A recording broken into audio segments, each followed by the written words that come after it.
अच्छा, तो जो लैगिंग सिग्नल होता है वो बाद में शुरू होता है, ये ऐसे करके बाद में शुरू होता है, ये ऐसे बाद में शुरू हुआ है। कितना बाद में शुरू हुआ है? ये 240 बाद में शुरू हुआ है, ये 120 बाद में, ये लैगिंग है। जो लीडिंग सिग्नल्स होते हैं वो पहले से स्टार्ट होते हैं। आप ये भी कह सकते हैं कि वी ए एन इस वी बी एन के साथ लीडिंग है। वी ए एन कितना लीडिंग हुआ? 120 लीडिंग है, 120 लीडिंग है। ठीक हो गया जी। यस और सर। वी बी एन को हम कह सकते हैं कि वी बी एन लैगिंग है। कितना लैगिंग है? 120। क्यों 120 फॉर लैगिंग है? क्योंकि ये बाद में स्टार्ट हो रहा है। ठीक है, इसका मतलब ये नहीं है कि ये पीछे नहीं है, ये ऐसे है, मतलब पीछे भी चलता जा रहा है, ये भी पीछे चलता जा रहा है। लेकिन आप जीरो पॉइंट देख लें, हर किसी का, हर किसी का जीरो पॉइंट देख लें, जहाँ से जीरो से पॉजिटिव होना शुरू होता है। ये पॉजिटिव हाफ साइकिल कहाँ से स्टार्ट होता है? पॉजिटिव हाफ साइकिल का जो स्टार्ट टाइम है वहाँ से पता लग जाए। तो ये भी लैगिंग है, ये -240 ये भी लैगिंग है, लेकिन ये 240 लैगिंग है, बाद में स्टार्ट हुआ।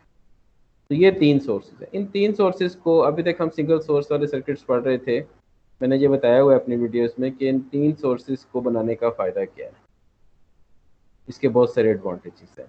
थ्री फेज, ये फाइव का मतलब फेज है, is more economical to generate than single phase. आपको जो कंडक्टर साइज चाहिए, जो जनरेटिंग स्टेशन की कॉस्ट है, और जो ट्रांसमिशन और डिस्ट्रीब्यूशन की कॉस्ट है, यानी आपने इलेक्ट्रिसिटी बना ली है, अब आप उसको डिस्ट्रीब्यूट करना चाहते हैं, तो ये कॉस्ट लेसर है compare to single phase system. ठीक है, बल्कि थ्री फेज सिस्टम की, four phase system, two phase system, five phase system सबसे कम कॉस्ट है। थ्री फेज सिस्टम की कॉस्ट किसी भी और फेज सिस्टम से कम है। एक बैलेंस थ्री फेज सिस्टम, फिर हमने पढ़ा था balance three phase system. Balance three phase system का मतलब ये है कि अगर वी ए सर हम ये एन, 3 फेज यूज ही क्यों करते हैं? जी मैंने बताया ना, ये एडवांटेजेस बताए तो हैं। Three phase system is more economical to generate than single phase system. हम एक ऐसे सिस्टम को जनरेट करना चाहेंगे ना जो मोस्ट इकोनॉमिकल हो, most economical. In fact three phase system most economical है, मोस्ट इकोनॉमिकल। इकोनॉमिकल समझती हैं ना आप? इकोनॉमिकल का मतलब क्या है? नहीं समझती? इकोनॉमिकल का मतलब ये है कि मैं घर से मोटर बाइक पर अगर आऊँ तो मेरा 100 रुपए का पेट्रोल लगेगा। अगर सर मैं गाड़ी सस्ता पर, बचत वाला। हाँ, अगर मैं गाड़ी पर आऊँ तो शायद 400 रुपए का पेट्रोल लग जाए। तो मेरे लिए ज़्यादा इकोनॉमिकल क्या हुआ? मोटर बाइक पे घर से आना ज़्यादा इकोनॉमिकल। इकोनॉमिकल का मतलब होता है कॉस्ट इफेक्टिव, जिसकी कॉस्ट कम हो। ठीक हो गया? सर गर्मी भी तो लगती है। हाँ, गर्मी लगती है, ये उसकी कॉस्ट है, ये उसकी अलग से एक कॉस्ट है। लेकिन फ्यूल इकोनॉमी का उससे कोई ताल्लुक नहीं। जी सर। सही है। तो फ्यूल इकोनॉमिकल सोल्यूशन ये है कि मैं मोटर बाइक पे घर से हूँ। इकोनॉमिकल का मतलब क्या? तो अगर आप एक सिस्टम जनरेट करना, अगर आप थ्री फेज सिस्टम, अगर आप एक सप्लाई जनरेट करना चाहते हैं और आप चाहते हैं कि आपकी जनरेट की हुई सप्लाई कहीं इस्तेमाल हो, आप चाहते हैं कि आपकी जनरेट की हुई सप्लाई कहीं इस्तेमाल हो, तो आप थ्री फेज सिस्टम को, तो आप थ्री फेज सिस्टम को इस्तेमाल कर लेते हैं। ठीक है, क्योंकि थ्री फेज सिस्टम सबसे ज़्यादा जनरेशन में, जनरेट करने में, और फिर ट्रांसमिट करके लोड एंड तक लेकर जाने में सबसे ज़्यादा इकोनॉमिकल है। आपको ये बात तो पता है ना कि हर वो जगह जहाँ पर इलेक्ट्रिसिटी यूज़ हो रही है वहाँ पर जनरेट नहीं हो रही। जनरेट कहाँ हो रही होती है? किसी दूर दराज इलाके में, किसी फार फ्लंग एरिया में जनरेट हो रही होती है। फिर कहाँ इस्तेमाल हो रही होती है? काफ़ी सारी जगहों पर इस्तेमाल हो रही होती है। जनरेटिंग स्टेशन एक होता है और यूटिलाइज काफ़ी जगहों पर हो रही होती है। तो इसलिए हमें एक ऐसा सिस्टम चाहिए जो जनरेट करने के अंदर भी सबसे सस्ता हो, और सप्लाई के अंदर, ट्रांसमिशन और डिस्ट्रीब्यूशन के अंदर भी सबसे सस्ता हो। तो इसलिए हम थ्री फेज सिस्टम को पढ़ते हैं। मेरा कोई क्वेश्चन का आंसर मिल गया? कोई और सर क्वेश्चन? ठीक है। कोई और सर एक क्वेश्चन? क्वेश्चन था। जी जी पूछें। सर इतनी दूर से कैसे वो लाइट आती है, अगर दूर दराज इलाके में है जी जी जी जी। तो इतनी दूर से कैसे लाइट प्रोवाइड आपके होती है 200, पूरे अगर मुल्क में? आपके 220 वोल्ट्स, अगर चले हैं साहिवाल से, फॉर एग्जांपल, तो 176 किलोमीटर्स कवर करके तो शायद वो 20 वोल्ट्स भी ना रह जाए, चाहे जी रास्ते सर। में ड्रॉप हो जाएगा। तो हमेशा इलेक्ट्रिसिटी की जनरेशन और ट्रांसमिशन हायर वोल्टेजेस के ऊपर होती है। वो आप लोगों का कोर्स नहीं है, बायोमेडिकल में नहीं पढ़ाते, लेकिन इलेक्ट्रिकल इंजीनियरिंग में पढ़ाते हैं ट्रांसमिशन और डिस्ट्रीब्यूशन हमेशा किलो वोल्ट्स में होती है, थाउजेंड्स ऑफ वोल्ट्स में ठीक। वोल्टेज को ले जाते हैं, फिर ट्रांसमिशन डिस्ट्रीब्यूशन होती है। आपका सर जब हमने जी जी हमने आपका पढ़ा था जो कि जो सिंगल फेज होता है ना वो 230 वोल्ट मतलब कैरी कर सकता है, तो सर थ्री फेज कितना करता है? सिंगल फेज में जो 230 वोल्ट्स हैं वो आरएमएस वैल्यू है। आरएमएस आपके जो मीटर्स हैं सारे डिजिटल मल्टीमीटर्स और वोल्ट मीटर्स, ये सारे आरएमएस वैल्यू मेजर करते हैं। आरएमएस हमने पढ़ा हुआ है, आरएमएस की हमने वीडियोस भी देखी हुई है ना। हाँ जी सर। ठीक है, अब जो थ्री फेज है, क्वेश्चन ये कि थ्री फेज का वोल्टेज कितना होता है। हमारे मुल्क में जो सिस्टम है वो 230 वोल्ट्स फेज वोल्टेज का सिस्टम है, यानी एक फेज का voltage A to N, B to N या सी टू एन का सिस्टम थ्री फेज होता है। दुनिया के डिफरेंट कंट्रीज में डिफरेंट सिस्टम्स है, यानी A to N three phase में ए यानी ए से लेके एन तक का वोल्टेज। हमारे मुल्क में ए टू एन का सिस्टम है। यहाँ पे अगर एक वोल्ट मीटर लगा दें तो हमें मिलेगा 230 वोल्ट्स, लेकिन आरएमएस मीटर्स आरएमएस रीड करते हैं। और ऑसिलोस्कोप्स क्या रीड करती हैं, जो हमारे ऑसिलोस्कोप अपने लैब में पढ़ी हैं, वो क्या रीड करती हैं? वो पीक वोल्टेज रीड करती हैं। अब पीक और आरएमएस का पता है ना आपको, साइनोसॉइडल की, एक साइनोसॉइडल सिग्नल की ये अगर हाँ पीक जी सर। वोल्टेज है वी पीक, तो इसकी आरएमएस क्या होती है हमने कैलकुलेट की हुई है, हमने जनरल फार्मूला के थ्रू कैलकुलेट की थी जो कि इंटीग्रेशन बेस्ड है। तो ये होती है 0.707 टाइम्स वी पीक। ठीक है, तो ये जो वोल्टेज है ना, अब मेरे क्वेश्चन का आंसर ये है कि ए टू एन वोल्टेज, ये वोल्टेज होगा हमारे मुल्क में, ये 230 वोल्ट होता है। ठीक है, ये हमारे मुल्क में 230 वोल्ट्स है। हमारे मुल्क से बाहर ये कितना है, डिफरेंट कंट्रीज में, किसी कंट्री में ये 120 भी है।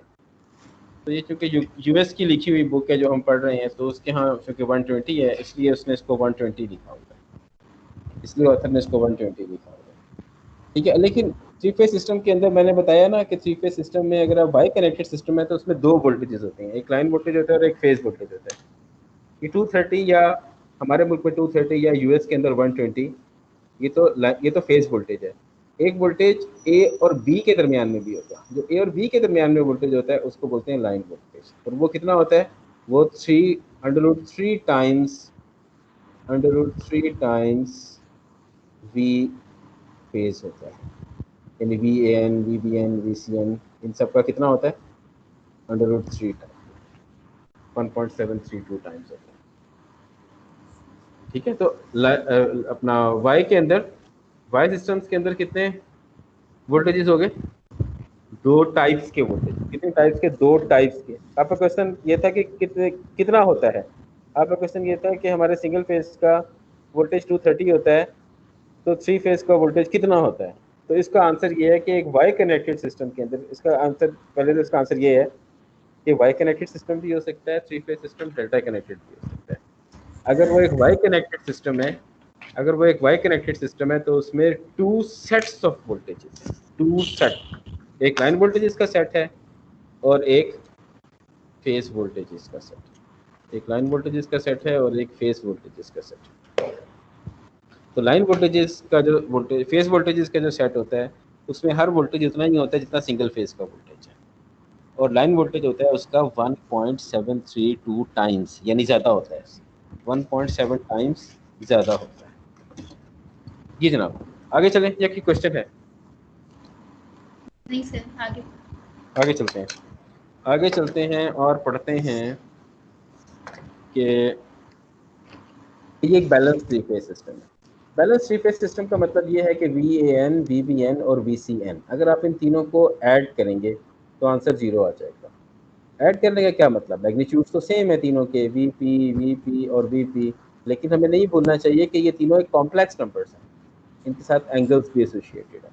जब इन तीन कॉम्प्लेक्स नंबर्स को ऐड करते हैं तो ये ऐसे आ जाते हैं, और हमें ये पता है कि जब तीन कॉम्प्लेक्स नंबर्स को ऐड करते हैं, या एटलीस्ट दो कॉम्प्लेक्स नंबर्स को ऐड करते हैं, तो बेहतर ये है कि वो रेक्टेंगुलर फॉर्म में हो, ताकि आप रियल को रियल में और इमेजिनरी को इमेजिनरी में ऐड कर सकें। लेकिन यहाँ पर क्या है, ये सारे पोलर फॉर्म में, तो हम पहले उनको रेक्टेंगुलर में चेंज कर लेते हैं। आपको पता है ना रेक्टेंगुलर में कैसे चेंज करते हैं? x इज इक्वल टू क्या होता है? r cos theta, r time cosecant theta, और y is equal to r r sin theta. Times sine theta. तो उस फॉर्मूला से हमने इनको चेंज कर दिया। r ये vp है, थीटा -120 है, तो ये भी हो गया r टाइम्स साइन थीटा।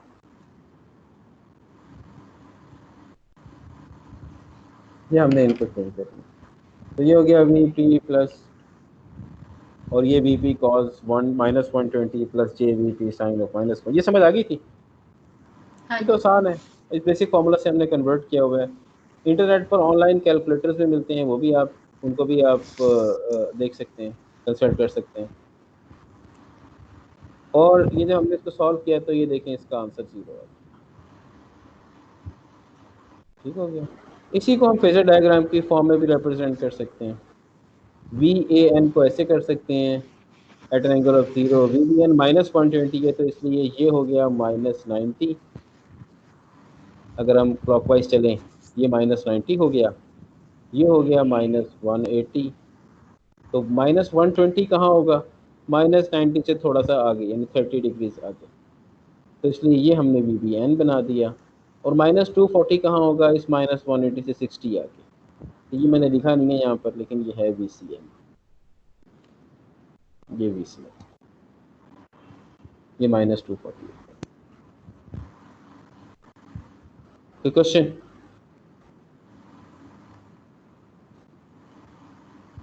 कोई क्वेश्चन नहीं है?